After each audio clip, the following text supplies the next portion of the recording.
Representing the 17 to 24 foot class in the bay boat category, the Crevalle 24 Bay has an overall length of 23 feet 6 inches, a beam of 8 feet 6 inches, and a max horsepower rating of 300. Designed to float shallow and run over open water, she has a draft of 12 inches, a dead rise of 16 degrees, a dry weight of 3,200 pounds, and a fuel capacity of 70 gallons. Now, let's hear more from our hosts, George Labonte and Rick Riles. George, welcome aboard the 24 Bay boat from one of my favorite companies, Crevalle.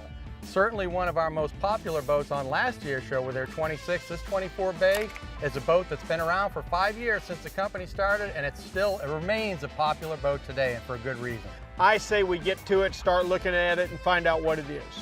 You know, the use of space up here can't be overlooked. We've got a big foredeck right here, and the foredeck is a great fishing platform for you when you want to sneak out at daylight. You know, underneath that, there's a ton of storage.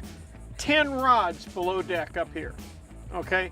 Your wife and kids don't ever even have to see them. They don't even have to know you got out one fishing in the morning.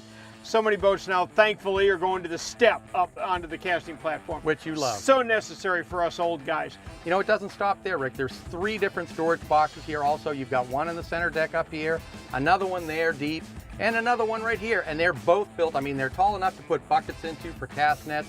You can just fit a ton of gear in all this storage space. Bait well underneath this seat. You know, another thing too, this boat comes pre-wired for a trolling motor if you add one. There's a trim switch for the main motor right up there also, and offset cleats so you can put the trolling motor in there and not have to deal with cleats. Why don't we move to the center of the boat and have a look at this hard top and this really slick helm. George, something just occurred to me. This console perfectly fits this boat. Think about all the bay boats and all the consoles. Sometimes the console is too wide, you can't walk through. Sometimes it's not big enough. This one holds plenty of stuff. This console fits this boat. It does, and it fits the driver too. I mean, I stand behind the wheel on this boat and it fits me. You've got a center located, you can put a 12-inch, they go with the Simrad, fits perfectly in there, but just everything about it, it just seems like a comfortable place to run from. You've got a tilt steering wheel, your control for the jack plate is right there on the wheel, and also, you know, you've got this foot pad here. For standing, I like to put my heels down like that and lean back. You've got one there when you jump up and sit. You've got another one there above it. Let's look at some of the other details on this boat here, starting with the map light. So you've got 4 lights up here. They can be either red, white, or blue. You switch them out.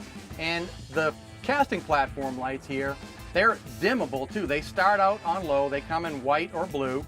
You know, here's another new innovation from Crevalle too. This is a totally new look for them, a new design. This helm station, it's got some really clever details going on. You know, it starts here with, you've got 3 separate flip-out storage containers right here. You've also got tackle drawers in the back and tackle trays in the back.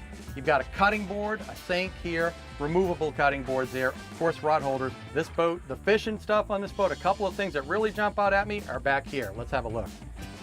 George, you know, you mentioned what a great family boat this is. Yeah. Tell you what speaks to me about that. This center seat right here.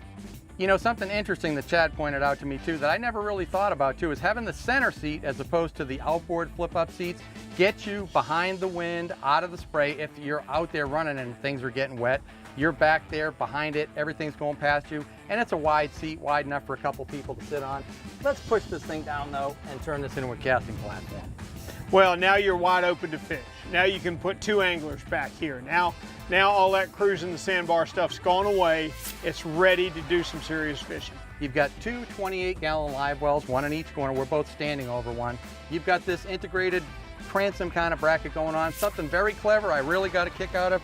This hideable flip-out ladder to board the boat to, another useful feature. And we're seeing a lot of these showers located on the transom. Just really a great idea. Hop out of that salt water, want to rinse off, you can do it right there. George, we talked about it from the very outset. If you're going to be a new company and you're going to enter the bay boat market at this point of the product life cycle, it's either got to be cheaper or it's got to be better. I think Crevalle answered that real clearly with the 24 Bay. It's a better idea.